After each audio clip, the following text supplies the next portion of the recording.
मित्र हो,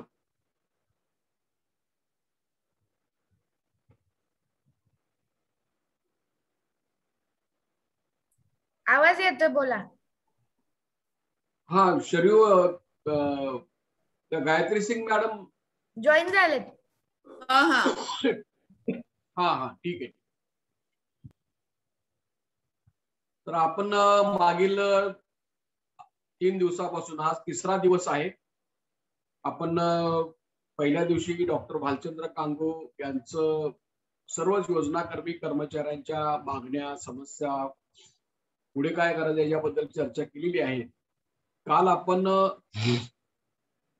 डॉक्टर अभिजित मोरे यांनी कोविड-19 बद्दलचा विषय, त्यातले धोके, आरोग्य कर्मचाऱ्यांच्या जबाबदाऱ्या, जनतेच्या जबाबदाऱ्या काय करता येईल याच्याबद्दल विस्तृत माहिती दिली आहे. आजचे वक्ते आहेत ॲडव्होकेट गायत्री सिंग आणि अध्यक्ष सुमन पुजारी आहेत. ॲडव्होकेट गायत्री सिंग या 1984 सालापासून वकील म्हणून प्रॅक्टिस करतायत. विशेष म्हणजे त्या वकील होण्यापूर्वी मुंबईच्या कामगार चळवळीमध्ये त्यांनी सहभाग घेतलेला आहे. अनेक कामगार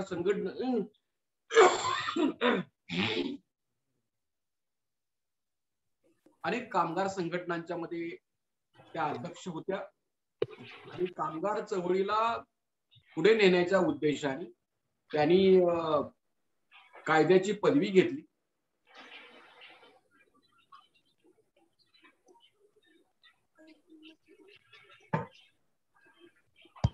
आणि 1984 सालापासून त्यांनी सनद घेऊन वकिली सुरुवात केली. अर्थात त्यांची जी वकिली आहे ती फक्त कामगार, महिला, कष्टकरी यांच्यासाठीच ते केसेस लढवतात. 2005 साली त्यांना सिनियर ॲडव्होकेट म्हणून हायकोर्टने मान्यता दिलेली आहे आणि सातत्याने अत्यंत कमी खर्चामध्ये सामाजिक दृष्ट्या महत्वाच्या विषयासंबंधीच्या न्याय मिळण्याचा लढा ते आतापर्यंत करीत आहे. आशा आणि गटप्रवर्तकांची हायकोर्ट मधली जी केस आहे त्या चालवतात. त्याचबरोबर आपण बांधकाम कामगारांच्या केसेस सुद्धा त्यांच्याकडे दिलेल्या आहेत. त्याच्यामध्ये 18 विधवा महिलांची केस आहे, त्यांना नुकसान भरपाई नीट मिळालेली नाही. बांधकाम कामगारांच्या घरांच्या प्रश्नासंबंधीची केस सुरू आहे आणि बांधकाम कामगारांना सध्या जे सर्व लाभ मिळाला पाहिजे त्याच्याबद्दलही केस त्यांच्याकडून सुरू आहे.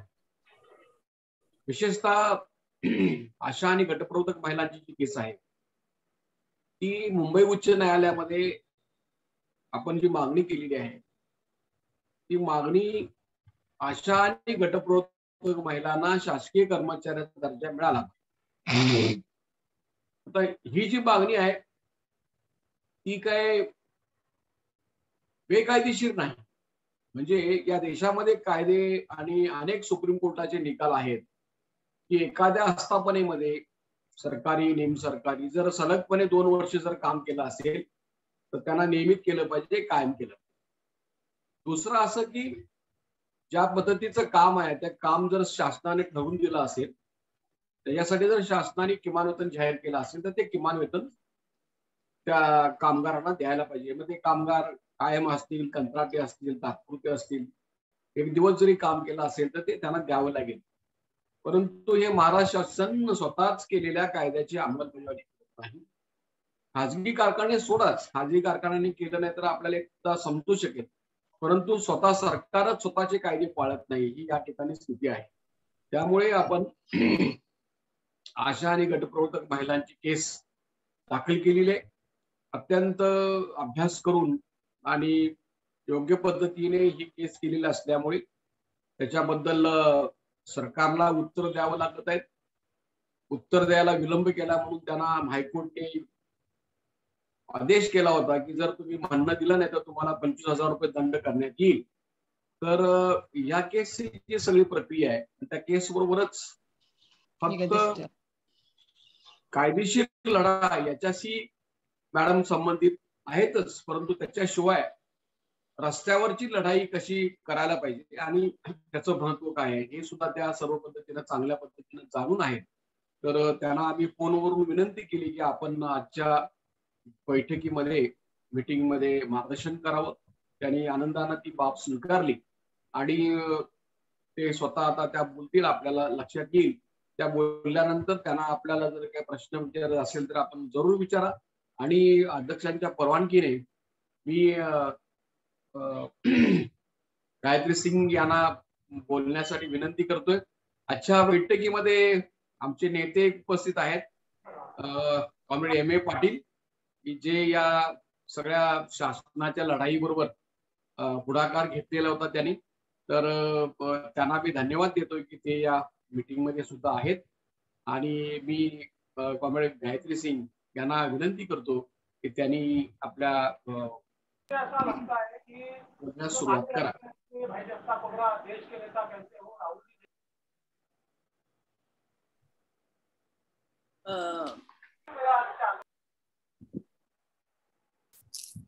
मैं आपको देख नहीं सकती हूँ, वो बहुत अफसोस की बात है कि मेरे को स्क्रीन के ऊपर ही देखना पड़ता है लोगों का क्या विचार है। मैं हिंदी में बोलूंगी, मुझे माफ करना, मैं मराठी में नहीं बोल सकती हूँ, तो मेरा टूटा फूटा हिंदी में मैं बोलने का कोशिश करूंगी। लेकिन मैं ज्यादा लंबा लूंगी नहीं। मैं जो मुख्य जो बातें हैं मुझे बोलना है और फिर दूसरे जो कामगार हैं और अपने दूसरे जो साथी लोग हैं इधर वो भी बोलना चाहिए और कुछ सवाल होगा तो उसका मैं जवाब दे सकती हूँ। मुझे पहले शुरुआत से ही मुझे आप लोगों का बहुत अभिनंदन करना चाहिए, क्योंकि जिस तरीके से आप लोग ने स्ट्राइक चलाया और इतना यूनिटी लेकर सब यूनियंस को साथ में लेकर और हिम्मत से आप लोगों ने ये कोविड के टाइम पे संघर्ष किया। और ये संघर्ष के टाइम में आपके जो सब नेता थे, जैसे कॉमरेड पाटिल, सुमन, पुजारी और अपने डॉक्टर कराड और दूसरे जो साथी लोग हैं, उन्होंने जो आपके साथ में कंधे से कंधे में के साथ में आपको और आप लोगों ने इतना यूनिटी दिखाया, बहुत ही अच्छा। मतलब लोगों को, कामगारों को और दूसरे क्षेत्र के कामगारों को इससे बहुत प्रोत्साहन मिला। और आपके संघर्ष के वजह से जो नर्सेज है, आपको मालूम होगा, शायद पेपर में आपने पढ़ा होगा, सॉरी मैं वीडियो लगाना भूल गई। आपके जो दूसरे जो साथी नर्सेज हैं, उन्होंने भी कुछ 3-4 दिन का स्ट्राइक किया और वो स्ट्राइक में भी उनको कुछ डिमांडें मिली। आपका स्ट्राइक सफल था। मतलब इतनी परेशानी में और इतना कोविड के परिस्थिति में आप लोग कुछ आपके जो डिमांड है वो हासिल कर सके, वो बहुत ही बड़ी बात है और सही में मैं अभिनंदन करना चाहती हूँ। उसके साथ साथ में मुझे बस 2-3 सवाल उठाना है जिसके ऊपर, क्योंकि ये तो एक कदम है अपना संघर्ष का, उससे आगे अपने को लेकर जाना है और कैसे लेकर जाना चाहिए उसमें जो सवाल मुझे लगता है लेना चाहिए वो मैं आपके सामने रखती हूँ। मैं नहीं बोल रही हूँ कि ये सही है या गलत है, लेकिन उसके बारे में हम लोग विचार करना चाहिए। एक बात है कि अगर हम देखेंगे हमारे समाज में जो महिला कामगार हैं हमारे समाज में, उनका जो स्थान है अपने समाज में, वो सबसे नीचे स्तर का स्थान उनको दिया जाता है। तो अगर हम काम के परिस्थिति में देखेंगे, उनको सबसे खराब से खराब काम दिया जाता है। उनका पगार भी मतलब जो किमान वेतन है उससे भी कम उनको मिलता है। और अगर हम ऑर्गेनाइज सेक्टर, जो संगठित क्षेत्र है, उसमें भी अगर हम देखेंगे तो संगठित क्षेत्र में भी पुरुष और महिला का विभाजन होता है। मतलब महिला कामगारों को एक अलग से अलग प्रकार के काम में रखा जाता है। जैसे अगर हम देखेंगे पुराने टेक्सटाइल मिल में औरतों को एक ही 2 ही डिपार्टमेंट में काम दिया जाता था, जहाँ पे उनका पगार बहुत ही कम होता था। और अगर हम फार्मास्यूटिकल में भी देखेंगे तो उनको सिर्फ पैकिंग का काम दिया जाता था। और दूसरे जो डिपार्टमेंट्स में है वो उनको सिर्फ पुरुषों को रखा जाता था, जहाँ पे उनका पगार अच्छा था और उनके वर्किंग कंडीशंस अच्छे थे। सिमिलरली अगर हम होटल इंडस्ट्री में देखेंगे तो होटल इंडस्ट्री में उनको हाउसकीपर का काम दिया जाता था, और दूसरे जो अच्छे पेइंग, जो अच्छे पगार का जो काम है वो पुरुषों को दिया जाता था। तो ये जो परिस्थिति है, जहाँ पे अगर हम ये हॉस्पिटल का देखेंगे तो नर्सेस का काम, आशा वर्कर्स का काम, ये एक स्तर पे सिर्फ औरतों को दिया जाता है जहाँ पे पगार कम है।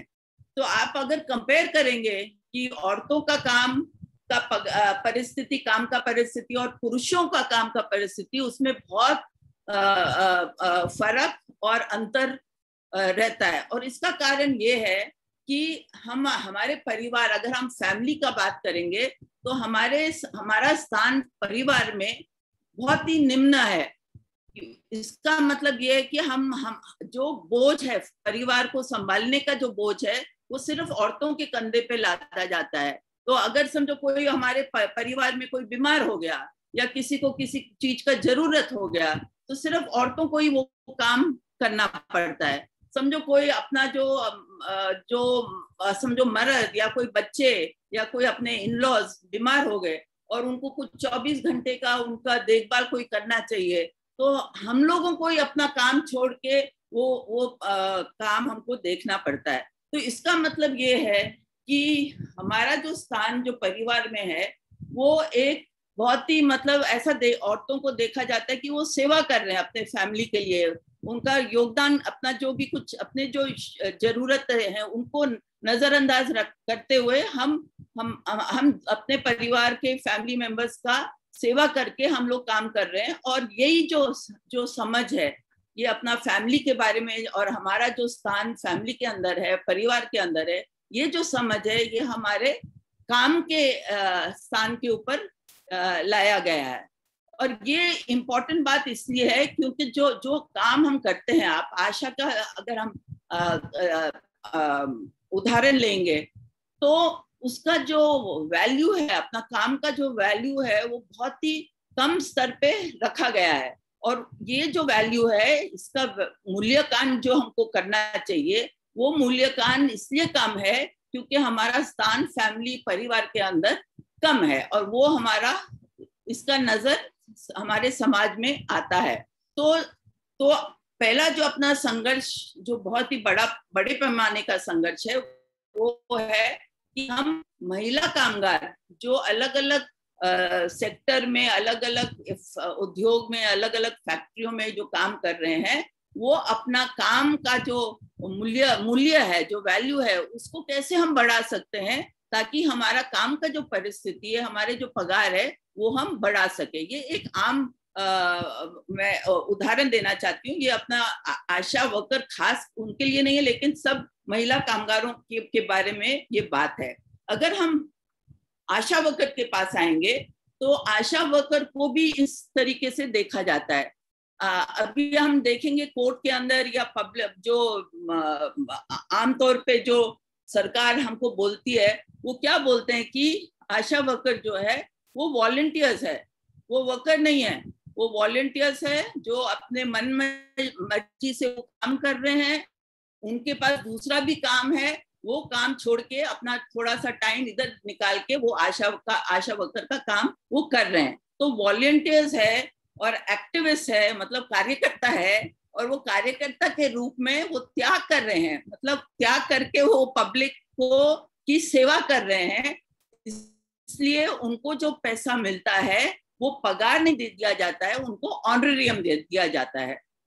तो इसमें दो सवाल है, एक, क्या हम सही में वॉलंटियर हैं, क्या हम सिर्फ अपना सेवा कर रहे हैं समाज के लिए बिना पगार के लिए, बिना पगार का मांग करते हुए, या हम कामगार हैं और हमारे भी कोई अधिकार है, हमको भी कुछ हमारे अधिकार, हमारा जो पगार है वो बराबर मिलना चाहिए। दूसरे जो सुविधा है, जैसे लीव का हमको रजा मिलना चाहिए, पेंशन मिलना चाहिए, जब हम बीमार पड़ते हैं तो उसका मेडिकल लीव मिलना चाहिए, इंश्योरेंस मिलना चाहिए। ये सब जो बातें हैं जो आम तौर पर वर्कर को, हर वर्कर को मिलता है, ये हम लोगों को, आशा वर्कर को नहीं मिलता है। क्यों? क्योंकि हमको बोला गया है हम वॉलंटियर्स हैं, हम ऑनरेरियम लेते हैं और ऑनरेरियम का मतलब आप समझे होंगे क्या है। ऑनरेरियम का मतलब ये है कि अगर समझो मैं कोई यूनिवर्सिटी में एक लेक्चरर हूँ और मेरे को लेक्चरर का पगार मिल रहा है, और किसी ने समझो एमए पाटिल ने मेरे को बुलाया एक भाषण देने के लिए, किधर सेमिनार में कुछ बात करने के लिए, तो एमए पाटिल को लगा कि वो इतना तकलीफ उठा रहे हैं, वो इधर आ रहे हैं, अपना टाइम दे रहे हैं, तो हम थोड़ा उनको ऑनरेरियम दे देंगे। तो ये ऑनरेरियम है, ये कोई अपना पगार नहीं है, अपना अधिकार नहीं है, ये सिर्फ एक खुद खुशी से सरकार हमको कुछ पैसा दे रही है। तो ये बात जो है ये हमको पहले से इसका विरोध हम लोग ने, आप लोग ने किया भी है, और हम लोग को ये करना चाहिए कि हम वॉलंटियर नहीं है, हम एक्टिविस्ट नहीं है, हम कामगार है, और हमको कामगार के नाते हमको पगार मिलना चाहिए। तो ये गलत क्यों है? क्योंकि आपको मालूम है आशा का मतलब क्या है। आशा का मतलब ये है एग्रेडेटेड सोशल हेल्थ वर्कर। उसको अगर हिंदी में करेंगे उसका मतलब है ट्रेन सामाजिक आरोग्य कामगार।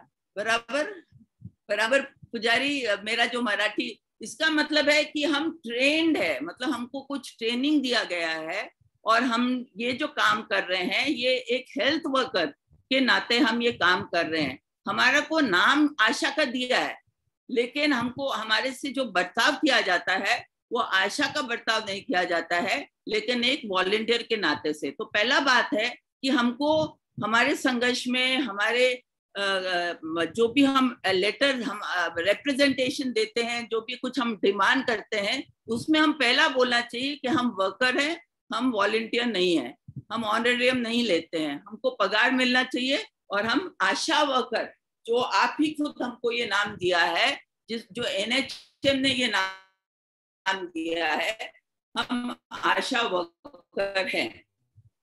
दूसरी बात है कि वर्कर का मतलब क्या है? वर्कर का हम बोल रहे हैं कि हम कामगार हैं, और हमको स्टेट गवर्नमेंट ने, सरकार ने हमको काम पे रखा है। उसका मतलब ये है कि हमको दिखाना पड़ेगा कि हमको कौन अपॉइंट करता है, हमको हमारा जो अपॉइंटमेंट जो अथॉरिटी है वो कौन करता है। तो कोई कॉन्ट्रैक्टर नहीं है, कोई बाहर का आदमी नहीं है, लेकिन पब्लिक हेल्थ डिपार्टमेंट के थ्रू से हमको अपॉइंटमेंट लेटर मिलता है। Public health department urban city में, और जो अगर रूरल में, हम ग्रामीण विभाग में देखेंगे तो उधर ग्राम पंचायत के थ्रू से ये अपॉइंटमेंट होता है।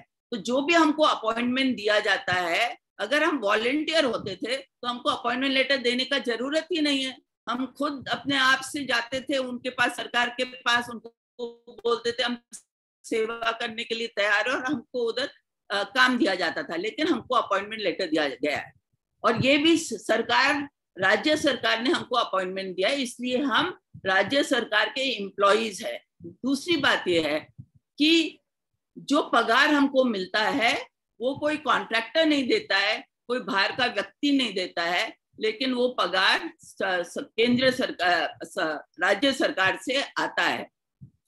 तीसरी बात है कि जो हमारा काम है, कौन सा, किधर हमको काम करना चाहिए, कितने घंटे हमको करना चाहिए, हम कौन से घर में जाना चाहिए, हम क्या कोविड के टाइम पे हम क्या करना चाहिए, इसका जो सुपरविजन है वो राज्य सरकार करती है। जो राज्य सरकार के जो कर्मचारी है पब्लिक हेल्थ डिपार्टमेंट के, वो हमारा काम को सुपरवाइज करते हैं।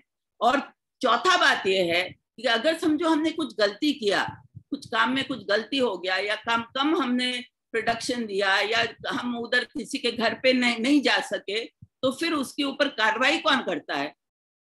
कार्रवाई जो सरकारी अधिकारी है वो ही करते हैं। हमारा या तो पगार काटा जाता है, या हमको कोई मेमो मिलेगा, या हमको बोला जाएगा आप कल से काम पे मत आइए। तो जो अपॉइंटमेंट का काम है, जो पगार देने का काम है, जो सुपरविजन का काम है, ये सब राज्य सरकार के जो कर्मचारी है वो करते हैं। इसलिए हम राज्य सरकार के एम्प्लॉइज है, ऐसा हम लोगों का कहना है। दूसरी बात यह है कि जो आप लोगों को पैसा मिलता है, जो भी केंद्रीय सरकार से, राज्य सरकार से, क्योंकि आप नेशनल हेल्थ मिशन के अंदर एम्प्लॉइज है, नेशनल हेल्थ मिशन क्या है? राष्ट्रीय आरोग्य अभियान, ये क्या है? ये सब आपको मालूम है, मेरे को बोलने का जरूरत नहीं है। वो एक राष्ट्रीय पैमाने पे एक अभियान है जो 2005 से चालू है। और ये बात जो कोर्ट में जो चला, कोर्ट में उन्होंने क्या बोला कि केंद्र सरकार, राज्य सरकार ने केंद्र सरकार के ऊपर डाल दिया। उन्होंने बोला ये केंद्र सरकार का जवाबदारी है, केंद्र सरकार पगार देना चाहिए वगैरह वगैरह। और केंद्र सरकार ने बोला कि नहीं, ये राज्य सरकार का जवाबदारी है, राज्य सरकार देना चाहिए। सवाल ये है कि जो फंड, जो पैसा आता है वो NHM के थ्रू से आता है, लेकिन स्टेट गवर्नमेंट, राज्य सरकार, वो एक प्लान देना चाहिए, जो प्लान के अंदर, जिसको PIP बोलते हैं, वो प्लान के अंदर वो पूरा उनका बजट देना चाहिए। तो समझो अपना 7,000 आशा वर्कर है और गट प्रवर्तक है, तो ये जो वर्कर है उनका महीने का खर्चा कितना है, कितना खर्चा होने वाला है, ये पूरा डिटेल वो PIP के अंदर, मतलब राज्य सरकार ये बजट तय करना चाहिए। और ये बजट फिर बाद में NHM में जाता है। NHM जो है वो राष्ट्रीय पैमाने पर वो संस्था है, और फिर वो लोग बैठ के केंद्र सरकार के साथ और राज्य सरकार के साथ वो बैठ के जो बजट है वो तय करते हैं। तो ये कहना बिल्कुल गलत है जो राज्य सरकार बोल रही है कि हमारे पास पैसा नहीं है, हम पैसा नहीं दे सकते हैं, ये बिल्कुल राष्ट्रीय पैमाने पे जो केंद्र सरकार है वो बोल रही है कि हमारे पास फंड नहीं है, हम इनको नहीं दे सकते। ये भी गलत है, क्योंकि ये फंड रखना NHM के अंदर बहुत जरूरी है, क्योंकि ये जो प्रोग्राम है ये बहुत ही महत्व का प्रोग्राम है। और इसके बिना कोई भी पब्लिक हेल्थ सिस्टम जो है, अपना जो ये आरोग्य हॉस्पिटल का और हेल्थ का जो कार्यक्रम है वो बिना फंड के नहीं चल सकता है। और अपने को मालूम है कि कोविड के टाइम पे ये बहुत जरूरी है और उसका अलग फंड रहना चाहिए। और उसके अंदर जो कामगार है, जो कर्मचारी है, उनका जो पगार है वो तो सबसे महत्व का आइटम है उसके अंदर। तो मेरा इतना ही कहना है कि ये जो सब बातें हैं, ये प्रॉब्लम इधर ये आ रहा है कि जो काम आप लोग कर रहे हो उसको दो भाग में बांटा गया है। एक भाग है पीस रेट और दूसरा भाग है जो अभी आपको स्ट्राइक के बाद आपको मिला पैसा, और उसके पहले भी आपको 2,000 मिला, फिर बाद में कुछ 1,000 और 1,000 ऐसा करके दो ग्रुप में वो पैसा मिला आपको। वो लमसम अमाउंट था। लेकिन अगर हम पीस रेट के बारे में बात करेंगे, मुझे आपको थोड़ा पीस रेट के बारे में बात करना है क्योंकि वो बहुत इंपॉर्टेंट मुद्दा है। वो ये है कि अगर आप देखेंगे 2005 से जब से आप लोग काम पे लगे तब से कुछ 69 आइटम, मतलब 69 आइटम जो भी आप काम कर रहे हो उसका पीस रेट सरकार ने तय किया। शायद आपको मालूम है क्या क्या पीस रेट है, वो कामगार है, काम है, वो मैं उसमें नहीं जाऊंगी, उसमें बहुत टाइम जाएगा। लेकिन 69 आइटम है जिसका आइटम उन्होंने ब्रेकअप किया है। उसके अंदर मीटिंग अटेंड करने का, कौन कौन बेनिफिशियरी है वो उसका रिकॉर्ड रखने का, घर घर पे जाकर जो मैल न्यूट्रिशन बच्चे हैं उनका वेइंग करने का, फिर जो पोस्ट नेटल और प्री नेटल जो केयर है, जो गर्भवती औरतें हैं उनका देखभाल करने का, ये सब मुद्दे इस पीस रेट में आते हैं।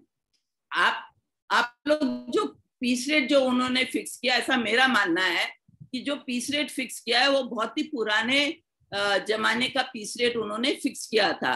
वो पीस रेट जो है वो आज तक लागू है। और वो पीस रेट अपना DNS अलाउंस, जो महंगाई भत्ता जिसको बोलते हैं, उससे कुछ भी उसका कनेक्शन नहीं है। ये बिल्कुल गलत बात इसलिए है क्योंकि अगर जैसा महंगाई बढ़ता जाता है वैसा वो पीस रेट में भी सुधार होना चाहिए, जो आज तक हुआ नहीं।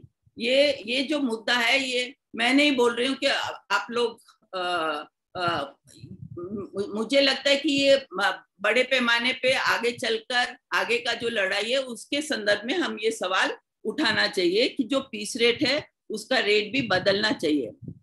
तीसरा बात जो है कोविड के बारे में, कि कोविड के टाइम पे आप लोगों को अभी फुल टाइम काम करना पड़ रहा है, और उसके संदर्भ में जो आप लोगों को रेस मिला बहुत ही अच्छी बात है, और उसके संदर्भ में आपको ये आपके हड़ताल के बाद वो आपका जो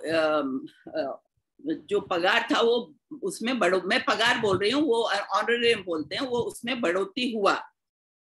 लेकिन सवाल ये है कि क्योंकि आप सिर्फ कोविड का काम कर रहे हो, कोविड के टाइम में आप लोग को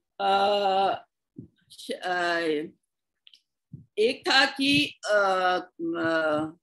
आपको हर घर विजिट, मुझे लगता है 50 घर है जो आपको विजिट करना पड़ता है, तो 50 घर एक दिन में आपको कोविड का विजिट करना पड़ता है, देखने के लिए किसको कोविड है किसको नहीं है, और वो फॉलो अप करना चाहिए। और दूसरा बात है कि आप PHCs में आपको वैक्सीनेशन का काम दिया गया है 9 बजे से लेकर 6 बजे तक। अभी ये काम के वजह से जो आपको करना पड़ता है, उसके वजह से जो दूसरा जो काम था जो कोविड के पहले आप करते थे, वो अभी आप नहीं कर सकते हो। तो इसलिए ये सवाल और जैसे पीस रेट तय किया है, उस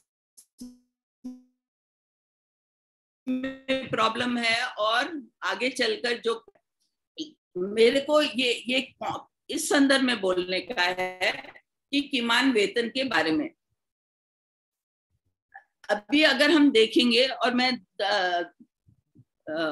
किमान वेतन के बारे में अगर हम डिस्कस करेंगे, तो किमान वेतन का जो कायदा है जो भारत में पास हुआ 1948 में, वो कायदा किस लिए पास हुआ? क्योंकि सरकार का कहना था कि बहुत सारे ऐसे यूनिट्स है अपने देश में जहाँ पे बहुत ही कम पगार मिलता है, मतलब जो गरीबी रेखा है उससे भी कम पगार लोगों को मिलता है, इसलिए वो इंडस्ट्रीज में एक किमान वेतन फिक्स होना चाहिए। तो ये सरकार ने 1947 में प्रपोजल दिया, फिर 48 में वो कायदा बन गया।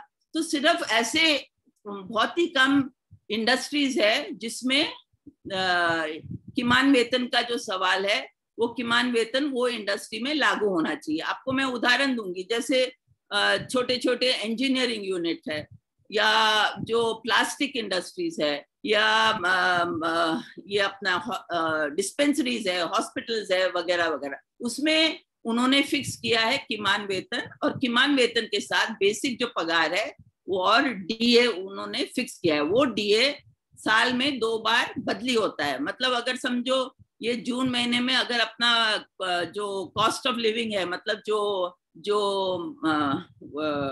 अपना प्राइजेस है, जो अगर बढ़ोतरी हुआ तो फिर अपना DA में भी बढ़ोतरी होना चाहिए। समझो खाने का जो भाव है, या अपना हाउसिंग रेंट है, वगैरह वगैरह, अगर उसमें बढ़ोतरी होता है तो अपना DA में भी बढ़ोतरी होना चाहिए, ऐसा ये कायदे में था। लेकिन सवाल ये है, अपना सवाल जब अगर हम अपने जो अपना पगार है उसके संदर्भ में अगर हम देखेंगे, तो हमने ये बोला कि कम से कम हमको जो डिस्पेंसरी में जो कामगार हैं उनको जो किमान वेतन मिलता है, कम से कम उस संदर्भ में हम लोगों को ये किमान वेतन मिलना चाहिए। उसका किमान वेतन का मतलब ये भी है, हम लोग को थोड़ा समझना चाहिए, क्योंकि किमान वेतन सिर्फ उतना पगार की गरीबी रेखा से हम ऊपर आ जाए इतना ही नहीं है। लेकिन सुप्रीम कोर्ट ने बहुत सारे केसेस में ऐसा बोला कि सिर्फ खाने का सवाल नहीं है, लेकिन लोगों को कपड़ा मिलना चाहिए, बिजली का जो दाम है वो भी उसमें आना चाहिए, जो हाउस रेंट अलाउंस है वो भी आना चाहिए, और दूसरे जो मेडिकल जो एक्सपेंस है, समझो किसी को बीमारी हो गया या इंश्योरेंस का इश्यू है, वो भी मेडिकल इंश्योरेंस भी उसमें आना चाहिए। फिर एजुकेशन भी आना चाहिए, बच्चों का एजुकेशन, और फाइनली जो पेंशन मिलना चाहिए, जब अगर हम काम आगे नहीं कर सके तो उसका पेंशन हमको मिलना चाहिए। ये सब जो मुद्दे हैं ये भी उसके अंदर किमान वेतन में जोड़ना चाहिए। तो ये जो ऑर्डर था सुप्रीम कोर्ट का ऑर्डर, कि ये सब मुद्दे, सिर्फ खाने का ही मुद्दा नहीं, सिर्फ बिजली का ही मुद्दा नहीं, सिर्फ हाउस रेंट अलाउंस नहीं, लेकिन उसके अलावा मेडिकल अलाउंस, इंश्योरेंस, पेंशन, बच्चों का एजुकेशन और ओल्ड एज इंश्योरेंस, ये भी उसके साथ जोड़ना चाहिए। इसका मतलब ये है कि जो किमान वेतन जो दिया गया है मिनिमम वेजेस में, वो बराबर नहीं है, उससे ज्यादा किमान वेतन मिलना चाहिए। अभी लास्ट में एक और मुद्दा है कि सरकार ने एक मिनिमम वेजेस, वो जो पुराना मिनिमम वेजेस कोड था वो रद्द करने का उनका प्रपोजल है और एक नया मिनिमम वेजेस कोड उन्होंने बनाया है। उसके अंदर वो बनाने के मतलब ये था कि हम सिर्फ थोड़े ही इंडस्ट्री में मिनिमम वेज क्या है, किमान वेतन क्या, वो नहीं देखना चाहिए। समझो अपना आशा वर्कर है, हम लोग बोल रहे हैं आशा वर्कर का जो मिनिमम वेज है वो डिस्पेंसरी वर्कर्स के जितना जो मिलता है उसके हिसाब से मिलना चाहिए, वो भी बहुत कम है। तो सरकार ने बोला कि ये मिनिमम वेजेस जो मिनिमम वेज कायदे के अंदर है ये बराबर नहीं है, और एक मिनिमम फ्लोर मिनिमम वेज मतलब सबको लागू होना चाहिए। तो ये मतलब समझो कोई वेस्ट पिकर है या कोई आशा वर्कर है या कोई क्या इंजीनियरिंग छोटे कंपनी में काम कर रहा है या कोई सफाई काम है, उनको सबको मिनिमम एक फ्लोर मिनिमम वेज मिलना चाहिए जो बिल्कुल मिनिमम वेज है। और ये कितना होना चाहिए ये एक कमेटी ने तय किया, कमेटी बनाया था, उसके अंदर मैं नहीं जाना चाहती हूँ, लेकिन एक 7 पति कमेटी बनाया। वो 7 पति कमेटी ने बोला कि वेज इतना है होना चाहिए 375 रुपीज हर दिन का, मतलब हर दिन का 375 rupees plus housing rent allowance. और अगर सबको साथ में मिलाएंगे तो कम से कम ये जो मिनिमम वेज होना चाहिए, मैं आपका नहीं बोल रही हूँ, मैं बोल रही हूँ कम से कम, उसके ऊपर भी होना चाहिए, कम से कम 11,000 कुछ 12,000 मिनिमम वेज महीने का होना चाहिए, ऐसा ये कमेटी ने तय किया। अभी अपना ये कहना है कि हमारा जो पगार है वो तो ना के बराबर है, मतलब अपना पीस रेट जैसे मैंने आपको बताया वो पीस रेट भी बराबर नहीं है, और अपना जो कोविड का जो पेमेंट है वो जैसे काम बढ़ता है वो लोग तय करते हैं कि इतना इतना कोविड का पेमेंट मिलना चाहिए। तो हमारा 2 मुद्दा है, एक कि हमको राज्य सरकार के एम्प्लॉइज की तरह से हमको देखना चाहिए, और दूसरा कि उनके जो कामगार है सरकारी राज्य सरकार के जो कामगार हैं जो हमारे जैसा काम करते हैं उसके बराबर में हमारा वेतन भी होना चाहिए। किमान वेतन एक तीसरा मांग है, लेकिन पहला बात है अगर हमको कर्मचारी राज्य कर्मचारी जैसा माना गया तो जो कर्मचारी हमारे जैसे काम कर रहे हैं, जो परमानेंट कर्मचारी है, उनके जैसा हमको पगार मिलना चाहिए, उनके जैसा हमको सुविधा मिलना चाहिए, और जो लीव का जो सुविधा है, रजा है वगैरह वगैरह वैसा मिलना चाहिए। और जब तक हमको एम्प्लॉय नहीं किया तब तक हमको किमान वेतन मिलना चाहिए, ऐसा अपना तीसरा मांग था। तो शॉर्ट में मेरे को बस इतना ही बोलना है कि ये मैं ऐसा आपको सपना नहीं दे रही हूँ, क्योंकि ये बहुत एक बड़ा सवाल है, और ये लेकिन हम लोगों को भी क्या आगे चलकर क्या कैसे किस तरीके से ये हम डिमांड उठा सकते हैं और कैसे करना चाहिए, ये ऑफ कोर्स एमए पाटिल है, पुजारी है, दूसरे आपके नेता लोग हैं जो आपको मार्गदर्शन करेंगे। मैं बस सिर्फ कायदे में आपके क्या अधिकार हैं वो मैं आपके सामने रखने का कोशिश किया। Thank you.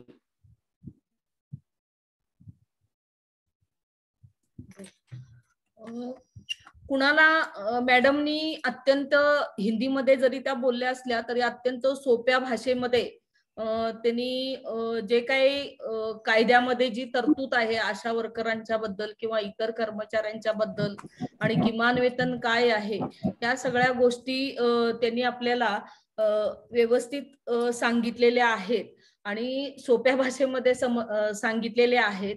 तर मला वाटते की बऱ्याच भगिनींनी हात वरती केलेले आहेत, तर कुणाला काही प्रश्न जर गायत्री मॅडमना विचारायचे असतील तर आपण विचारू शकताय। Hello madam.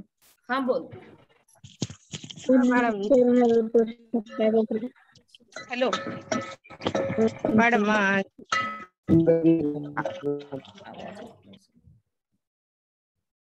हाँ हॅलो, हा बोला की, प्रश्न विचारा.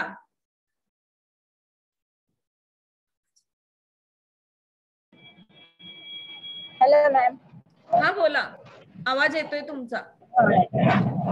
मॅडमने जे पण मुद्दे मांडले ना ते अगदी बरोबर आहे. शिक्षणाचे मॅडम जर गटप्रवर्तकाचे जरी धरले, आशांपेक्षा थोडंसं पेमेंट जरी जास्त म्हणलं तरी त्यांना 25 विकेट जास्त असतात. पेट्रोलचा खर्च जर धरला ना तर आम्ही आमच्या मुलांचे पण शिक्षण व्यवस्थितपणे पूर्ण करू शकत नाही. त्यांनी जे आणि जर भाड्याने घर घ्यायचं म्हणलं तर पूर्ण पैसा हा फक्त भाड्यातच जातोय. आमच्या खाण्यापिण्याचा आणि याचा विचार तर केलाच जात नाही मॅडम. त्यांनी जे मुद्दे मांडलेले आहेत अगदी व्यवस्थित आणि बरोबर आहे. आपल्याकडून उलट या मुद्द्यांवर आपण कधी चर्चाच केलेली नव्हती मॅडम. फक्त पेमेंट वाढलं पाहिजे, पण किती वाढलं पाहिजे याच्या बाबतीत खरंच नाही. किमान वेतन जरी दिलं तरी आमचे तेवढे म्हणजे प्रॉब्लेम सॉल्व्ह होतच नाहीत मॅडम. एवढंच बोलायचं होतं. Hello hello ma'am. Hello hello hello ऐकायला येते. Hello ma'am. हा बोला. हा मॅडम, मी संगीता वानकडे बोलत आहे, धामणगाव PSC मधून. हा बोला. मला मॅडमला प्रश्न करायचा होता. हिंदीमध्ये बोलू का? हाँ चालेल, हिंदीमध्ये चालेल, मराठी चालेल. हाँ गायत्री मैडम, नमस्ते मैडम। मैं जो आपको प्रश्न कर रही हूँ, जो आपने जो कायदेशीर किया है वो तो अतिशय उत्तम है, लेकिन प्रश्न है मैडम कि ये सब आवाज नहीं है। हेलो, ये जो हमारे लिए जो लागू होता है कायदेशीर जो मार्गदर्शन आपने किया है, तो फिर हमारे हेलो, संगीता ताई, आपका आवाज नहीं आ रहा है ठीक से। मैडम माइक तो लावलेला आहे ना? हेलो, आवाज मध्ये डिस्टर्बन्स आहे, प्रश्न नीट ऐकू येत नाहीये.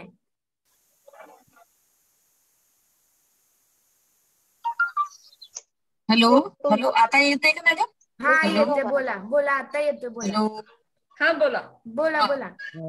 हाँ तो मेरा मैडम गायत्री मैडम से ये प्रश्न है कि जो आपने जो कायदेशीर जो मार्गदर्शन किया है हम, तो जैसे आंध्र हिमाचल में जो 10,000 आशाओं को पेमेंट है, तो उधर की सरकार जो उनका विचार करती है, तो जैसे महाराष्ट्र की जो सरकार है तो वो हमारे लिए इतना विचार क्यों नहीं कर रही? ये प्रश्न उत्तर बताएंगे? मेरे को सुनाई नहीं दिया, किसी को सुनाई दिया? उनका कहना मला ये विचारायचं होतं मॅडम. हा बोला. ते मराठीत विचारा, आम्ही त्यांना सांगतो. मराठीत तुम्ही सांगा. हॅलो, हा हो सर, मला असं विचारायचं होतं की जे हिमाचल प्रदेश म्हणा, आंध्र प्रदेश म्हणा, तिकडे 10,000 रुपये पेमेंट आहे आशांना. तर आपल्या इकडचं सरकार जे आहे तर आम्हाला पेमेंट द्यायला का मागे पुढे करत आहे, या प्रश्नाचं उत्तर पाहिजे. हेलो, पहला सवाल था ऐसा, उसके बारे में वो ब्लॉक फैसिलिटेटर जो है वो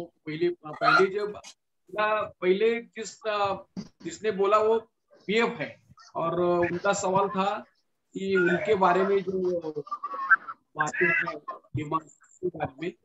और अभी दूसरा जो सवाल है वो अभी जो बोल रहे थे, उनको 10,000 से भी कम मिलता है, तो क्या करना चाहिए? शायद मुझे ऐसा लगता है उनको पूछना चाहते। तो मेरा एक सजेशन है, उसमें दूसरे लोग भी बोल सकते हैं। एक है कि प्रॉब्लम ये हो रहा है कि सरकार ऐसा बोल रही है कि आप लोग कुछ काम नहीं करते हो, मतलब ज्यादा काम नहीं है और आधा दिन का काम है वगैरह। तो लास्ट टाइम भी मैंने ये सुझाव दिया था कि आप लोग एक किताब रखिए जिसमें डिटेल्स, जब आप काम करने जाते हो क्या टाइम पे जाते हो और कितना टाइम आपको लगता है उधर, और फिर उसके बाद कब आप कंप्लीट करते हो वो पर्टिकुलर काम। समझो आप किसी के घर में गए तो कितने बजे गए, क्या किया उधर, और फिर कितने बजे आप बाहर आ गए, ये डिटेल आप एक छोटा सा किताब रखो हर एक बीएफ और आशा, और वो पूरा डिटेल उसके अंदर 1 महीने का डिटेल हम लोग कलेक्ट करना चाहिए। दूसरे जो लोग हैं, एमए पाटिल भी बोल सकते हैं और शंकर पुजारी, सुमन, लेकिन ये अगर हम लोग रखेंगे तो कम से कम अपने को आइडिया आएगा कि कोविड के टाइम पे आप लोग कितना काम कर रहे हो, और दूसरा जो काम है, जो कोविड के अलावा जो काम है, वो आप कितना कर रहे हो, वो डिटेल अगर रखेंगे तो फिर उसके आधार के ऊपर हम लोग बोल सकते हैं कि ये जो काम है ये अपने को मिनिमम वेज से भी कम काम है, और इसलिए उसमें और बढ़ोतरी होना चाहिए। तो कितने घंटे आप लोग काम कर रहे हो। और एक और सवाल मेरा ये था, जो बीएफ का भी के ऊपर भी लागू होता है, कि आप जब ट्रैवलिंग करते हो एक गांव से दूसरा गांव, तो ऐसा मेरे को बताया गया कि आप लोगों को उसका भी खर्चा जो भी होता है आने जाने का, वो भी आप लोग आपके जेब से भरते हो। तो ये सही है या गलत है? आप लोग आपके जेब से भरते हो या आप अपना कन्वेंस का जो है पावती, वो कन्वेंस भर के फिर आप रीइंबर्स होते हो? वो भी थोड़ा क्लियरिटी होना चाहिए कि आपके पगार में से आप कितना खर्चा कर रहे हो, उधर आने जाने का खर्चा, और दूसरा समझो आप बाहर किधर रात को आप किधर रह गए तो उसका खर्चा, और खाने पीने का खर्चा, या और दूसरा जो खर्चा होता है। तो ये बातें आप लोग डिटेल में एक नोटिंग करना चाहिए, ताकि हमको समझ में आएगा कि कितना खर्चा हो रहा है। हॅलो हॅलो बोला। हॅलो बोला बोला बोला। हा मॅडम, जे आता आपल्या सिंग मॅडमने सांगितलं की सामाजिक म्हणजे आपण स्वतःहून काम करतो असं म्हणते शासन, पण स्वतःहून जर काम करतोय आपण, ठीक आहे, तर मग शासनाने मग आपल्यावर कुठली जबाबदारी नाही टाकायला पाहिजे, एवढंच काम झालं पाहिजे, असंच झालं पाहिजे, हे काम तुम्ही केलंच पाहिजे। मग आपण स्वयंसेवक आहेत, स्वयंसेविका आहेत, तर स्वयंसेविका म्हणल्यानंतर मनाने आपल्या जेवढं काम होईल तेवढं आम्ही करू, त्याचाच मोबदला देतात ना ते आपल्याला। तर मग हे बळजबरी जबाबदारी आपल्यावर का लादतात की एवढं झालंच पाहिजे, तुम्ही इतकं केलंच पाहिजे, ह्या गोष्टी अशा एवढ्या आम्हाला मिळाल्याच पाहिजे, हे रिपोर्ट ह्या टायमाला दिलाच पाहिजे, मग ह्या जबरदस्ती आपल्यावर कशामुळं? बरोबर, तो इसका मतलब आप कामगार है, ये बोलना चाहिए, क्योंकि आप जो बिना उनका सुपरविजन के आप कुछ भी नहीं कर सकते हो। आपको अगर कुछ काम दिया तो आप बीच में आप घर पे नहीं जा सकते हो। आपको अगर बोला कि फलाना रिपोर्ट लिखने का है तो आपको वो रिपोर्ट लिखना ही पड़ेगा।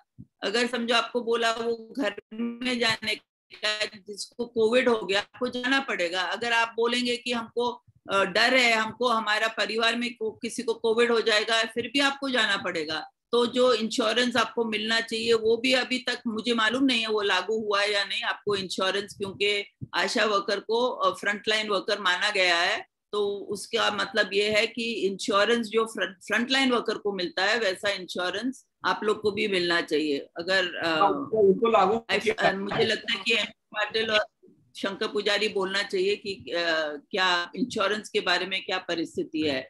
नहीं तो फिर हम लोग ये मांग करना चाहिए, अगर आपको इंश्योरेंस नहीं मिल रहा है तो हम लोग मांग करना चाहिए कि हमको फ्रंटलाइन वर्कर जैसा ट्रीट करो, और जो भी इंश्योरेंस फ्रंटलाइन वर्कर को मिल रहा है वैसा इंश्योरेंस हमको भी मिलना चाहिए। हमारा जो हाईकोर्ट में जब हम लोग ने वो अर्जी किया तो उसमें हमने बोला था कि फ्रंटलाइन वर्कर को जो 50 लाख मिलता है दूसरे फ्रंटलाइन वर्कर्स को, डॉक्टर्स को वगैरह, वैसा हमको भी मिलना चाहिए। और सरकार ने उसका नोटिंग दिया है कि हम इसके बारे में सोच रहे हैं, ऐसा नहीं बोला कि हम नहीं देंगे। तो शायद आपके यूनियन के थ्रू से आप दूसरे संगठनों के तरफ से आप ये डिमांड कर सकते हो कि खासकर कोविड के टाइम पे इतने लोग का असर हो गया, इतने लोग मर गए हैं, इतना लोग को कोविड हो गया, इतना को खर्चा हुआ मेडिकल, तो इसके बारे में भी इंश्योरेंस का भी हमको मिलना चाहिए। तो मैडम उनको अभी ये 50 लाख इंश्योरेंस अभी इम्प्लीमेंट किया जाता है। अच्छा, आशा को वो इंक्लूड किया है, उनको पीएफ और आशा को इंक्लूड किया है। कुछ आशा को मिला है, कुछ आशा को मिला नहीं। सिर्फ वो रिपोर्ट लगता है कि वो कोविड से ही डेथ हुआ है। तो फिर अगर कोविड से डेथ हुआ नहीं इस पीरियड में, तो जिन लोगों को नहीं मिला, हम लोग वो लोगों को का अगर समझो कोविड से डेथ हुआ और अपने पास मेडिकल रिपोर्ट है, तो फिर वो हमको सेपरेटली वो डिमांड करना चाहिए कि इनको भी वो इंश्योरेंस मिलना चाहिए। और समझो डेथ भी नहीं हो गया लेकिन वो बीमार हो गए, मेडिकल एक्सपेंस हो गया, तो वो भी हम लोग डिमांड करना चाहिए। हाँ, वो वैसे बहुत केसेस है जो आशा बीमार पड़े हैं, उनको कोविड हुआ है और ट्रीटमेंट लिया है, उनको खर्चा भी बहुत आया है, लेकिन उसका इंश्योरेंस में इंक्लूड नहीं है। वो मांग करना चाहिए, क्योंकि अभी आप लोग को फुल टाइम कोविड का ड्यूटी दिया है, तो वो मांग करना चाहिए। यस। अभी उन्होंने स्ट्राइक में कमिटमेंट किया है कि इसके बाद कोविड से अगर कोई घर में मरीज हो गया या आशा गट प्रवर्तक, तो उसके लिए गवर्नमेंट हॉस्पिटल में उनके लिए एडमिशन दिया जाएगा, एडमिट किया जाएगा और मुफ्त में उनको उपचार करेंगे, ऐसा उन्होंने कमिटमेंट दिया है।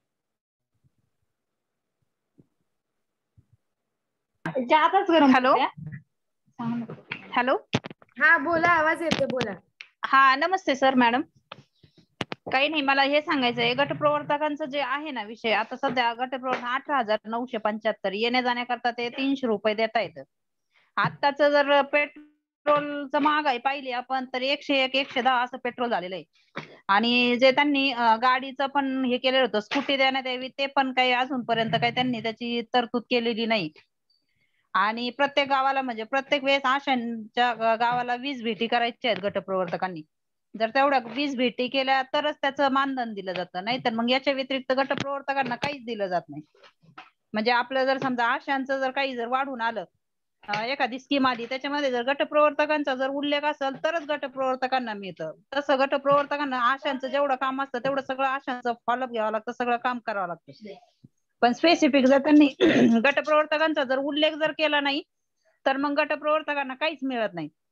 म्हणजे आमचं फक्त एवढंच आहे का त्यांनी फिक्स असं मानधन तर नकोच आहे, शासकीय कामाचा दर्जा ते आपण टाकलेलंच आहे, पण फिक्स काहीतरी द्यावेत. आता सध्या जे केलंय हे 1700 आणि 3000 रुपये, म्हणजे आत्ताच्या याच्यामध्ये काहीच असं महागाईचं जर पाहिलं तर ही एकदम तुटपुंजी रक्कम आहे. जर समजा आता रोजानी जर कामाला गेलं ना तर मजूर 300 रुपये रोज घेतो एका दिवसाचा, ते पण 11ला जाणार, 5ला रिटर्न आला, त्याच्यामध्ये त्याला 2 तास फ्री भेटतात. पण तसं गटप्रवर्तकांचं काहीच नाही ना, एकदा 9 वाजता गेलं, आणि आता कोविड काळामुळे तर 9 ते 6 कंटिन्यू काम करावं लागतंय गटप्रवर्तकांना पण आणि आशांना पण. तरी पण शासन म्हणतंय का गटप्रवर्तक काही काम करत नाही. म्हणजे ही एक म्हणजे शासनाची भूमिका, म्हणजे ते पैसे देण्यात येऊ नये म्हणून त्याच्यामुळे ते असं बिंबवतायत आपल्या याच्यावर, का हे पण काही समजाना नाही. फक्त एवढंच आहे का गटप्रवर्तकांचा प्रॉपर जो आहे ना, प्रॉपर त्यांना मांडणी केली ना आपण हे, तर मग थोडंफार काहीतरी होईल. नहीं, लेकिन उसके लिए आपको जैसे मैंने बोला, लेकिन मैं नहीं बोल रही हूँ, लेकिन दूसरे यूनियन के लोग भी बोलना चाहिए कि जब आप जाते हो, मतलब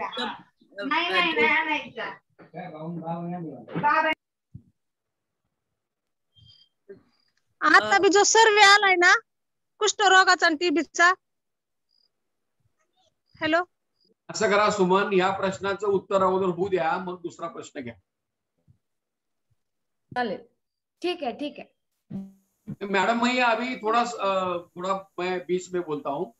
अभी क्या है, ये बीएफ जो है ब्लॉक फैसिलिटर, तो उनको अभी 1 बरस पहले 1 जुलाई 2020 के पहले उनको सिर्फ ट्रैवलिंग अलाउंस मिलता था 300 रुपए से, और कुछ मिलता था थोड़ा. लेकिन जुलाई से उनको 3000 रुपए मानधन बढ़ गया है, और अभी जो स्ट्राइक में सेटलमेंट हो गया उसमें उनको 1200 रुपए मिल रहे हैं. तो उनको 4200 रुपए जो है वो ट्रैवलिंग अलाउंस छोड़ के मिल रहा है, लेकिन उसके पहले नहीं मिलता था. तो ट्रैवलिंग अलाउंस जो भी है, जो परमानेंट वर्कर्स को ट्रैवलिंग अलाउंस रहता है, उससे भी वो बहुत कम है. तो ये ट्रैवलिंग अलाउंस से ही उनको काम उनको वेजेस नहीं, मानधन नहीं, कुछ भी नहीं था। वो सिर्फ वो ट्रैवलिंग अलाउंस पर उनसे काम किया जाता है। और ट्रैवलिंग अलाउंस छोड़ के उनको अभी 4200 रुपये दे रहे हैं। सवाल ये है कि जो कॉन्ट्रैक्ट वर्कर्स है, ये पीएफ जो है उनके लिए 11 मंथ का एग्रीमेंट किया जाता है, कॉन्ट्रैक्ट किया जाता है, जो सबको कॉन्ट्रैक्ट वर्कर्स को किया जाता है। लेकिन वो ये बीएफ छोड़कर बाकी सब जो है कॉन्ट्रैक्ट वर्कर्स, उनके लिए उन्होंने 20 अक्टूबर 2020 से एक नया पे स्केल इंप्रूव किया है और इम्प्लीमेंटेशन शुरू हुआ है। उससे वो कम से कम वहाँ 15,500 से आगे उनको वेजेस मिलता है। तो ये कॉन्ट्रैक्ट वर्कर मानने के लिए वो तैयार नहीं है। कॉन्ट्रैक्ट का एग्रीमेंट करते हैं लेकिन कॉन्ट्रैक्ट मानते नहीं है। इस सवाल पर आपने भी हाईकोर्ट में ये पॉइंट है अपना, तो उसके बारे में भी डेवलपमेंट जो है तो हो जाएगी। तो इसके लिए अभी जो नया प्रॉब्लम है, ये जो 20 अक्टूबर से आया हुआ है जो पे स्केल, तो इसके बारे में वो बीएफ पर उन्होंने अन्याय किया है, उसमें वो भेदभाव किया गया है। तो ये बीएफ का मेन सवाल है। तो बीएफ ने ऐसा सोचना चाहिए औरतें ने कि वो कंपेयर अपने आशा से करते हैं, लेकिन वो आशा से अलग है। हम कहते हैं कि उनका जो एग्रीमेंट है वो एग्रीमेंट के तहत से वो कॉन्ट्रैक्ट वर्कर से। तो ये समझना चाहिए और ज्यादा मांग करना चाहिए। जैसा हम अभी जो 7th पे कमीशन है उसमें कम से कम 18,000 रुपये मिनिमम वेजेस है, ऐसे कहा जाता है। और ये डिस्पेंसरी का भी 14,000 से ज्यादा है। तो अभी उनको पहले तो 8,000 मिलता था, अभी वो 12,000 के आगे जा गए, आगे उनको अभी पेमेंट मिल सकता है। तो ये कॉम्प्लिकेटेड सवाल है। ये महाराष्ट्र के जो करीब 4,000 पीएफ है, उन्होंने ये समझ कर लेना चाहिए कि अपना प्रॉब्लम क्या है और क्या अपनी मांग करना चाहिए। तो ये अगर किया तो वो अच्छी तरह से पुश हो सकता है। लेकिन अभी हमने वो आशा से गठ प्रवर्तन का सवाल जुड़ा हुआ है, तो उनको साथ लेकर ये जो सब यूनियंस है, कॉमरेड एम ए पाटिल भी है, तो उन्होंने सबने मिलकर ये इंसिस्ट किया है कि ब्लॉक फैसिलिटी को कुछ मिलना चाहिए। ऐसा इंसिस्ट करने के बाद ही बिना स्ट्राइक को जो 2,000 मिला और ये ब्लॉक फैसिलिटी को 3,000 रुपये मिल गया और उसके बाद 1,200 रुपये मिल गया। जैसा कि आशा को 3,000 मिल गया लेकिन उनको 4,200 रुपये मिल गया। तो उनका जो सवाल है उसके बारे में गायत्री सिंह मैडम से आपने 1-2 बार डिस्कशन किया है। दूसरे श्रीराम एडवोकेट उनके हैं, उनके साथ डिस्कशन हुआ है। और ये जो सवाल है, ये जो क्वेश्चन है, वो डीपली हम देख रहे हैं। गायत्री सिंह वो भी डीपली देख रहे। तो आपने वो पीएफ ने समझना चाहिए कि इसके बारे में हम बहुत ही केयरफुली कोशिश कर रहे हैं। तो ऐसा उनका कहना था। उसके बारे में यूनियन का जो अपना कहना है तो मैंने आपको बोल दिया है मॅडम। मी आता कॉम्रेड एम ए पाटीलना रिक्वेस्ट करतोय की त्यांनी एम ए पाटील सरांनी थोडंसं याच्यावरती बोलावं। जरूर कॉम्रेड एम ए पाटील।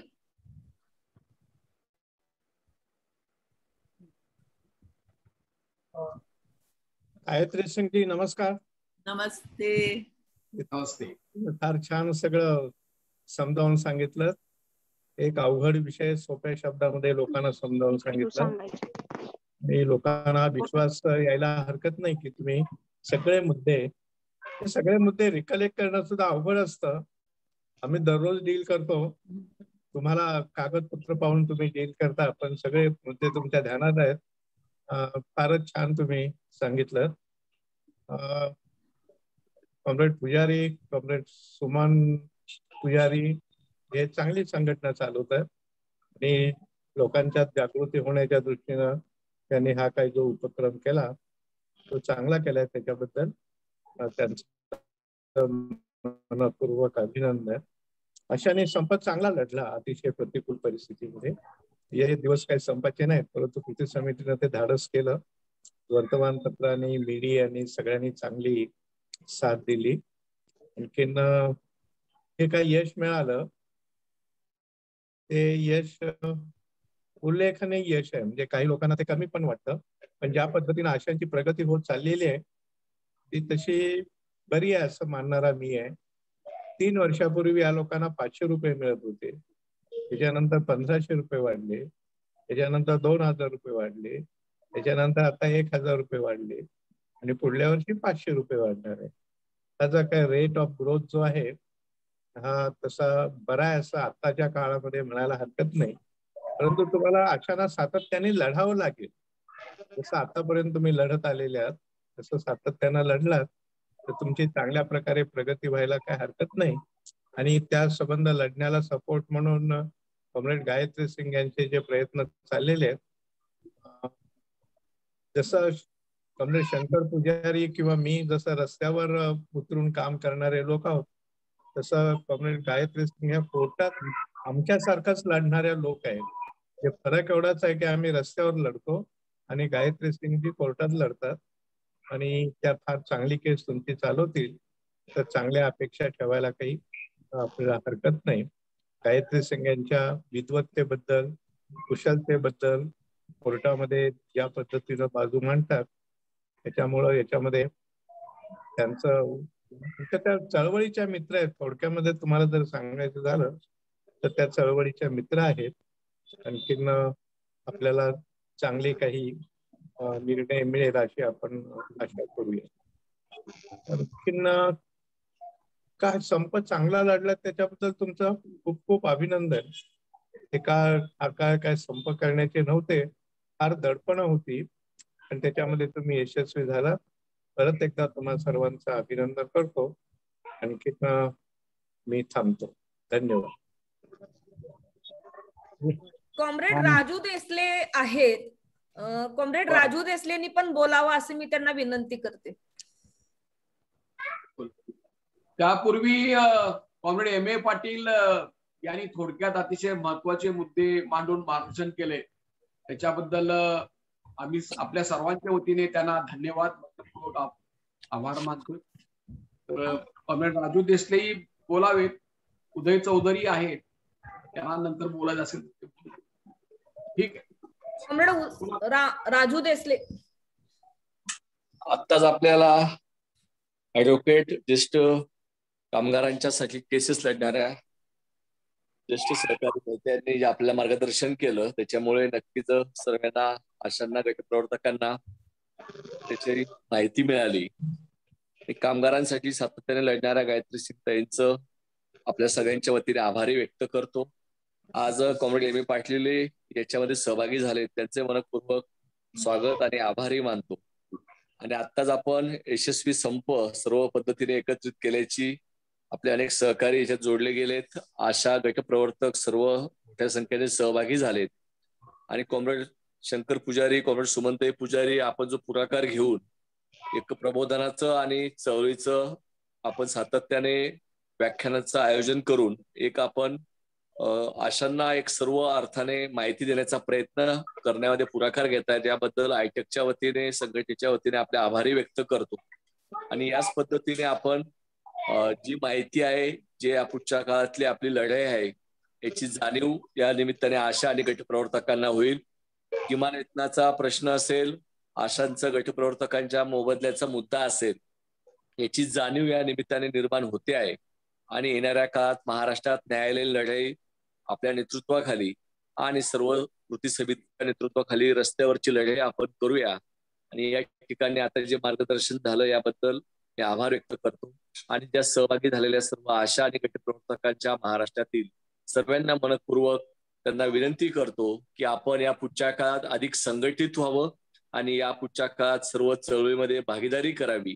आणि या पुढच्या काळात जी काही न्यायालयीन लढाई होईल त्या पद्धतीने रस्त्यावरची लढाई होईल यामध्ये भागीदारी मोठ्या प्रमाणात करावी असं आवाहन करतो.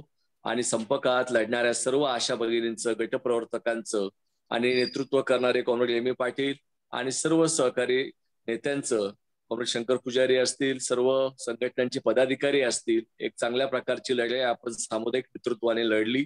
याबद्दल सर्वांचं मनपूर्वक आभार आणि सगळ्यांचं मनपूर्वक या ठिकाणी आज बोलण्याची संधी उपलब्ध करून दिल्याबद्दल कॉम्रेड सुमनताईंचं आणि पुजारींचं आभार मानतो आणि थांबतो. कॉम्रेड उदय चौधरींनी बोलावं असं मी त्यांना विनंती करतो. सर्वप्रथम मी आपल्या या आयटक तर्फे होणाऱ्या हिंदीत बोलतो. सबसे पहले तो मैं अपने AITUC के इस आशा कर्मचारी के फोरम पर सीनियर एडवोकेट गायत्री सिंह का स्वागत करता हूँ। और ऐसे हर जगह कई वेबिनार दिन भर उनके चले। मुझे कल ही बताया था कि दिन भर मुझे वेबिनार है, लेकिन मुझे ये पता नहीं था कि जो लास्ट वेबिनार है वो AITUC का है। तो आप जुड़ने के लिए धन्यवाद। अभी बहुत सी बातें शुरुआत में गायत्री सिंह जी ने बताया कि ये लड़ाई आशा कर्मचारी की एक श्रमिक महिला की भी लड़ाई है। तो श्रमिक महिलाओं के बहुत से सवाल है, इसलिए AITUC ने एक श्रमिक महिला कमेटी नेशनल लेवल पर, स्टेट लेवल पर फॉर्म की है। पिछले वेबिनार में कॉमरेड दामले हमारे राष्ट्रीय सचिव वो भी आए थे और उन्होंने बताया कि ये कमेटी भी एक्टिव होना चाहिए, ताकि जैसे आशा कर्मचारी श्रमिक महिला है, उसी तरह आंगनवाड़ी की कर्मचारी है, मोलकरीण है, घर डोमेस्टिक वर्कर्स है, सफाई मजदूर में काफी कर्मचारी है, व्हाईट कॉलर मतलब पांढरपेशी लोकांच्या मध्ये, बँकेमध्ये, ऑफिसमध्ये काम करणाऱ्या सुद्धा ज्या श्रमिक महिला आहेत, त्या सगळ्यांचे प्रश्न आपल्याला श्रमिक महिला म्हणून घेता येईल. तर मी पण आता तेच सांगतो की जी आपण ही कमिटी केलेली आहे त्याच्यात आशा कर्मचाऱ्यांच्या युनियन्सनी जास्तीत जास्त पुढाकार घेऊन ती कमिटी ऍक्टिव्ह करावी. हे मी याच्यासाठी पण म्हणतो की आशा कर्मचाऱ्यांनी वेळोवेळी सेमिनार घेऊन वेळोवेळी कायम सातत्याने आशा कर्मचाऱ्यांना आणि ज्यांचं काम शंकर पुजारी बघतात ते बांधकाम कामगारांना सुद्धा कायम अपडेट करण्याचं काम केलेलं आहे. नेहमी त्यांनी अपडेट केलेलं आहे. अपडेट केल्यामुळे ते कामगार जागरूक होतात आणि शस्त्रसज्ज होतात आणि लढ्याला तयार असतात. युनियनची सुद्धा एकजूट ही वाढते. त्याच्याबद्दल खरंच त्यांचं अभिनंदन केलंच पाहिजे. आणि म्हणून मी सांगितलं की ही जी श्रमिक महिलांची कमिटी आहे त्याच्यात पण पुढाकार आशा कर्मचाऱ्यांनी, अंगणवाडी कर्मचाऱ्यांनी घेतल्या पाहिजे, कारण आपल्या आयटेक कडे त्यांची संख्या फार मोठी आहे. कॉम्रेड MA पाटील इकडे आहेत, त्यांनी सातत्यानं वेगवेगळ्या फोरमवरती हे मांडलेलं आहे की आपण मोठ्या श्रमिक महिलांना जेवढं लढ्यात उतरवू आणि उतरवतो तर तेवढा आपल्या ट्रेड युनियनचा लढा मजबूत होईल. आणि त्यांनी सुद्धा हे मांडले की आपण एक महाराष्ट्रव्यापी महिला श्रमिकांचा वर्किंग वुमेनचा एक कन्व्हेन्शन म्हणा, परिषद म्हणा, ती आपण लवकरच भरलं पाहिजे. परंतु ती या कोविडच्या कारणाने ते पुढे पुढे लांबत गेली. तर त्यांचे सुद्धा हे प्रयत्न राहतील. त्यांच्याही सर्वदूर ज्या काही महाराष्ट्रात संघटना आहेत त्यांच्या महिलांचं प्रमाण फार मोठं आहे. म्युन्सिपाल्टीमध्ये सुद्धा आपल्या सर्वांच्या डाव्या कामगार संघटना, लेफ्ट ट्रेड युनियनच्या संघटना आहेत. तर आपण अशी एक मोठी स्त्री शक्तीची, श्रमिक स्त्री शक्तीची एकजूट घडवून आणूया आणि त्याच्यात आशा कर्मचारी यांचं पुढारीपण असेल. मला इथे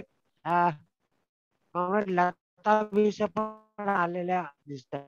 भारतीय महिला फेडरेशनच्या जनरल, भारतीय महिला फेडरेशन तर्फे बराच विचार झालाय. त्या स्वतः त्यांची एक त्यांची डॉक्युमेंटरी आहे की श्रमिक महिलांचे हक्क काय, राइट्स ऑफ वर्किंग वुमेन, तो उनके क्या अधिकार है, उनके बारे में खुद उनका एक वो हर जगह हम भी उनको भी लेक्चर.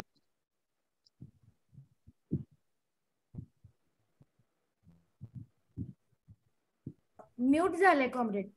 कॉम्रेड आवाज येत नाही.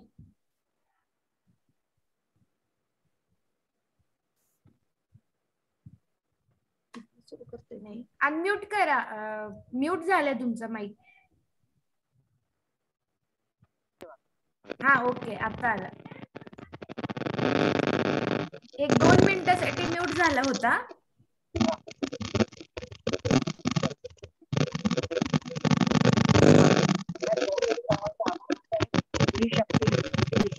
आवाज येत नाहीये क्लिअर, कट व्हायला लागले.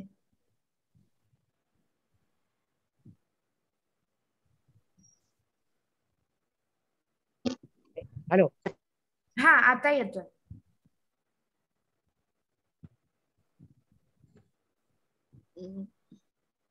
नाही, म्यूट झालं, परत म्यूट झालंय.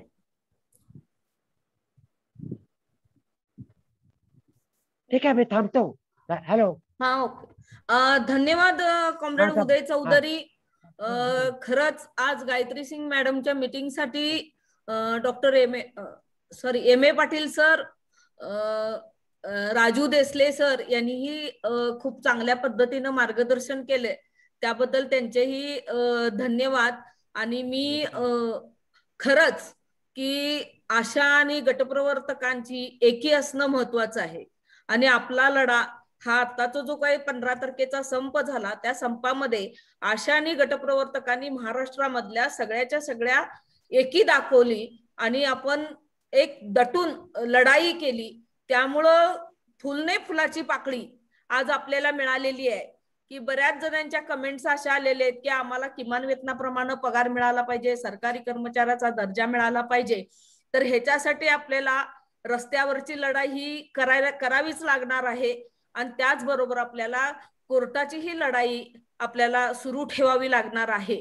तर त्यासाठी तुम्ही सगळ्या जणी संघटनेचं मेंबर असणं महत्वाचं आहे, संघटनेला लढा निधी देणं महत्वाचं आहे आणि तुमची एकी आणि संघटनेबरोबर तुम्ही राहणं हे सुद्धा महत्वाचं आहे.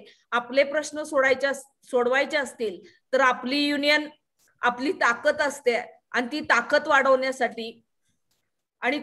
वाढवण्यासाठी आपल्याला मजबूत एकता ही आशा आणि गटप्रवर्तकांची ठेवली पाहिजे. आणि उदय चौधरींनी मगाशी जसं सांगितलं की वर्किंग वुमेन फोरम आपला आहे, तर त्या वर्किंग वुमेन फोरम मार्फत सुद्धा आपण आपले प्रश्न सोडवण्याचा प्रयत्न करू. आणि गायत्री मॅडम नी जे काही न्यायालयीन लढ्याबद्दलची आपल्याला माहिती दिलेली आहे, मगाशीच त्यांनी आपल्याला असं सांगितले की त्यांच्या भाषणामध्ये की तुम्ही एक डायरी ठेवा आणि त्या डायरीमध्ये तुम्ही किती काम करताय याची नोंद, किती तास तुम्ही काम करताय, किती वेळ काम करताय आणि किती तुम्हाला लागणारे म्हणजे तुमचे श्रम किती खर्च होते ह्याची सुद्धा नोंद तुम्ही ठेवली पाहिजे. बीएफ ना सुद्धा त्यांनी एक विनंती केलेली आहे की तुम्ही किती वेळ काम करताय, कुठल्या कुठल्या गावांना किती भेटी देताय, त्याचे रिसिट वगैरे तुम्ही पैशाचे ठेवता का, तुम्हाला जेवणाचे पैसे मिळतात का, ह्या सगळ्या गोष्टी आहेत. ह्या सगळ्या गटप्रवर्तकांनी एकत्र केल्या पाहिजेत. आणि ते जर 1 महिन्याचं तुम्ही दिलात तर त्यांना ते कोर्टामध्ये मांडण्यासाठी सुद्धा सोयीस्कर पडेल असं त्यांनी आता आपल्याला सांगितलेलं आहे. मी कॉम्रेड शंकर पुजारींना विनंती करतोय की थोडक्यात गायत्री सिंगनी जे काही आपल्याबद्दलची आशा आणि गटप्रवर्तकांच्या बद्दलची जी काही मांडणी केलेली आहे ती अत्यंत चांगली केलेली आहे, तर त्याबद्दल थोडक्यात सांगून आजच्या मीटिंगचा समप करावा असं मी शंकर पुजारींना विनंती करते. कॉम्रेड शंकर पुजारी. हा, आज गायत्री मॅडम यांनी अतिशय सोप्या भाषेमध्ये हिंदीमध्ये आपल्याला समजावून सांगितलेलं आहे, परंतु त्यांनी या केसबद्दल इतका विचार केलेला आहे की जसं आपल्याला नदीतून वाहणारा बर्फ असतो त्याचं टोक दिसतं पण बर्फ आत किती असतो आपल्याला माहिती नाही. त्यामुळे त्यांनी आम्हाला सातत्याने आमच्याकडून संघटनेकडून माहिती आम्हाला द्यायला लावलेली आहे आणि स्वतः त्याच्यापेक्षा अत्यंत अभ्यास केलेला आहे. त्यामुळे त्यांना आपल्या या केस बद्दलचं अत्यंत आत्मीयता आहे आणि त्यांच्याकडून आपल्याला नक्की न्याय मिळणार.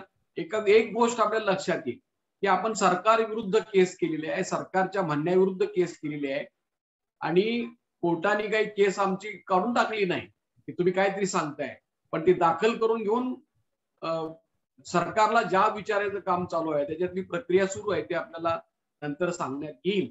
तर त्याच्यामुळे मॅडमचे परत एकदा तसेच कॉम्रेड एम ए पाटील हे सामील झाले, त्यांचंही स्वतंत्र व्याख्यान आपण यापुढे त्यांच्याशी चर्चा करून ठेवणार आहोत.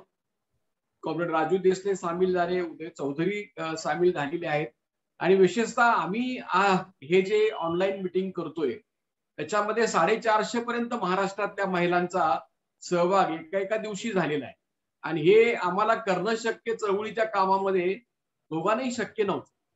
तर माझी मुलगी शर्यू ही इंजिनिअरिंग एमटेक झालेली आहे आणि तिनंही सगळी जबाबदारी घेतल्यामुळे टेक्निकली सगळ्या चांगल्या पद्धतीनं ह्या मिटिंग होण्यासाठी तिचा फार मोठा वाटा आहे. आणि तिचा सहभाग नसता तर आम्ही या बैठका घेऊ शकलो नसतो. त्यामुळे ती जरी माझी मुलगी असली तरी तिचे मुद्दाम आभार मानायचे म्हणून नाही, परंतु खरोखरच तिचा जो सहभाग आहे या मीटिंग मध्ये अतिशय महत्वाचा आहे. आपण आता उद्याला या नर्सेस संघटनेच्या काम करणाऱ्या आणि नर्सेस कॉलेजमध्ये शिक्षण देणाऱ्या शिक्षिका प्राध्यापिका स्वाती राणे यांचं भाषण होईल. आणि त्यांचं अध्यक्षपद जे आहे त्या अंगणवाडीच्या नेत्या ज्या आहेत ऍडव्होकेट माधुरी क्षीरसागर हे करणार आहेत. त्यामुळे उद्याचं सुद्धा भाषण अतिशय महत्वाचं आहे. त्याच्यानंतर सुद्धा आपण ही मालिका सुरू ठेवणार आहोत की ज्यामध्ये कॉम्रेड एम ए पाटील यांचाही सहभाग असेल आणि इतर महत्वाचे नेते आपल्याला मार्गदर्शन करतील. तर त्यामुळे आपण सर्वजण उपस्थित राहिल्याबद्दल तुमचे धन्यवाद. आणि परत एकदा ऍडव्होकेट गायत्री सिंग यांचे अतिशय मनपूर्वक आभार मानून आजचा हा ऑनलाईन मीटिंग कार्यक्रम संपला असं मी जाहीर. धन्यवाद. धन्यवाद मॅडम, खूप चांगली माहिती दिली तुम्ही आणि खरोखरच आम्हाला पण उपयोग झाला त्याचा. आणि आज एकदा आपण फक्त मुंबईच्या ऑफिसमध्ये तुमच्या भेटलो होतो आणि त्यानंतर आज प्रत्यक्षात भेटायचा योग आला त्याबद्दल मनपूर्वक खरं तर मला खूप आनंद झालाय तुम्हाला भेटल्यामुळं. मी ते शब्दात सांगू शकत नाही. आणि खरंच पुन्हा एकदा धन्यवाद मॅडम आल्याबद्दल. आमची केस तुम्ही चांगल्या पद्धतीनं लढवाल अशी आशा व्यक्त करतो आणि आजचा आपला कार्यक्रम संपवूया. पुन्हा एकदा खूप खूप धन्यवाद मॅडम. थँक्यू.